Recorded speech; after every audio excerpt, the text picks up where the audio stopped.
Kung bago ka pa lang sa aking YouTube channel, please subscribe at i-hit ang notification bell para updated ka sa aking bagong videos. Isang sikat na performer, magbabalik pa kaya sa noontime program? Netizens, bakit excited na sa kanyang pagbabalik? Ang buong kwento, alamin!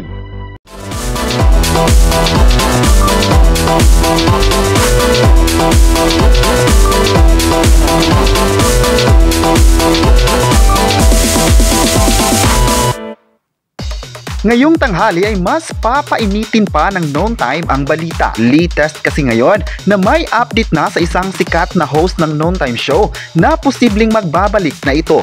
Marami na kasi sa mga fans ni Atasha ang naghihintay ng kanyang pagbabalik sa sikat na programa ng TV5 na Eat Bulaga. Matagal ring hindi na napanood sa Eat Bulaga, kaya dami nang lumabas sa social media na hindi na raw ito babalik. Palaging absent kasi si Atasha sa Eat Bulaga at marami nga ang nakakamiss sa kanya sa noontime show ng TVJ. May iba na nagdududang babuna sa show ang twin sister ni Andres Mulak. Pero sa isang Eat Bulaga staff, may ibinigay na pahayag nga ito tungkol sa isang host ng programa. Ayon pa niya, hindi lang daw nakakapasok sa Eat Bulaga si Atasha dahil nga busy ito sa taping ng Bad Genius, ang serye ng Viva One na siya mismo ang bida.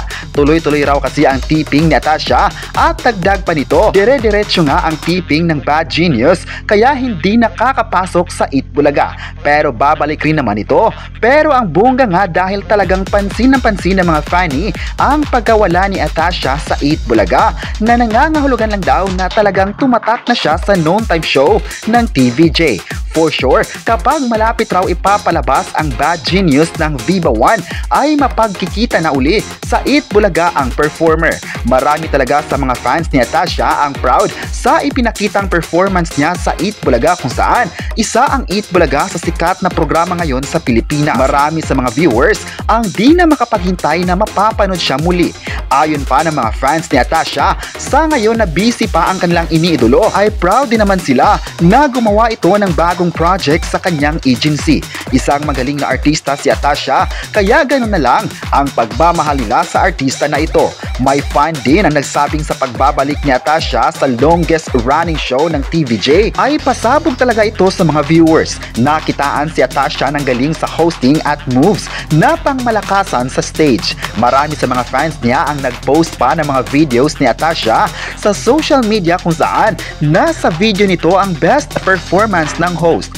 Kuha ang mga videos sa stage ng Eat Bulaga na halatang na-miss na nila ang artista. Ang Bad Genius ay ang serye ni Atasha na hinihintay rin ng mga viewers. Noon pa man ay proud na talaga ang lahat sa kanilang ipinakitang talent off-cam at TV. May mga netizens pa nga ang umaasang magkakaroon siya ng biggest break sa industriya dahil isa siyang talented artist. Pero sa performance niya sa Bad Genius ay paniguradong nagmarka ang kanyang exposure. Mas sisikat pa si Atasha dahil puro positive ang nakuhang support mula sa mga tagahangan niya. Kaabang-abang talaga ang pagbabalik ni Atasha, kaya ikaw mga kapresko, handa ka na ba sa muling pagbabalik niya sa sikat na programa? Abangan na lang ng lahat na ito at malalaman ng fans kung ano pa ang gagawin niya sa bakuran ng Eat Bulaga. May netizen naman ang nagsabing isang big star si Atasha ng Eat Bulaga kaya dapat hindi ito aalis ng programa. Marami din namang mga magagaling na host ng Eat Bulaga, ngunit si Atasha ay kaya rin itong makipagsabayan sa ibang host ng noontime show.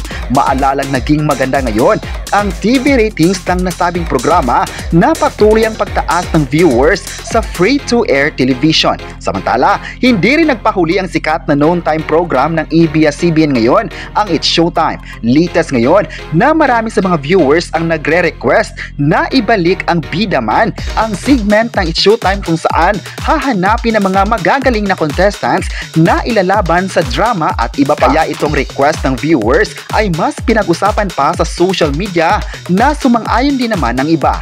Ayon ng mga nagkomento sa nasabing request ng viewers, ang Bida Man ay ang segment kung saan magkakaroon ng magagaling na actors sa industriya.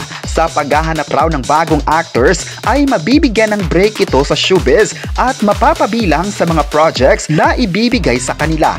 May mga netizen din naman ang nagsasabing sana ang iba pang mga segments ng It's Showtime ay ibalik rin tulad ng Sexy Babe at marami pang iba.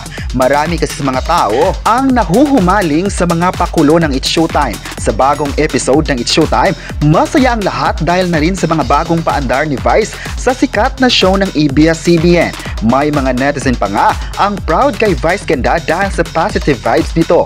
Ngayong araw, June 21, 2025, may matinding pasabog ang It's Showtime araw ng Sabado sa mga viewers. May bibisita sa programa na tiyak magugustuhan ng mga viewers. Tuloy-tuloy naman kasi ang paglakas ng views ng It's Showtime sa digital platforms at maging sa free-to-air television na siyang nagpapalakas nito. May mga viewers pa nga ang nagsabing tatagal ang It's Showtime dahil nagkakaisa ang lahat sa pagbibigay saya sa mga manunood. Sa bagong balita din kasi ay nakapagtala ang It's Showtime ng high concurrent views sa YouTube at dahilan na number 1 pa rin ito sa pananghalian ng mga Pinoy. Sunod-sunod na ang milestone na nakuha ng It's Showtime mula noon at hanggang ngayon. Sa pasabog pa ng It's Showtime, mas lalakas pa ito dahil nagkaroon ito ng malaking reach sa free-to-air television. Dahil nga sa partnership, nagbukas ito ng bagong tahanan dahilan na marami sa mga taong sumisigaw ng It's Showtime. Pangmasa kasi ang It's Showtime na mahal din ng kahit sino. Ayon pa ng netizen, believe sila sa It's Showtime dahil consistent pa rin sa pagbibigay ng saya at papremyo sa mga manunood. May netizen pa nga ang proud sa mga host nito dahil puro magagaling at walang tapon. Ang It's Showtime ay sikat ngayon at mas kilala sa mga viewers ang pangmalakasang tawag ng tanghalan. Matagal din kasi itong napapanood sa TV na nagmarka na sa puso ng Pinoy.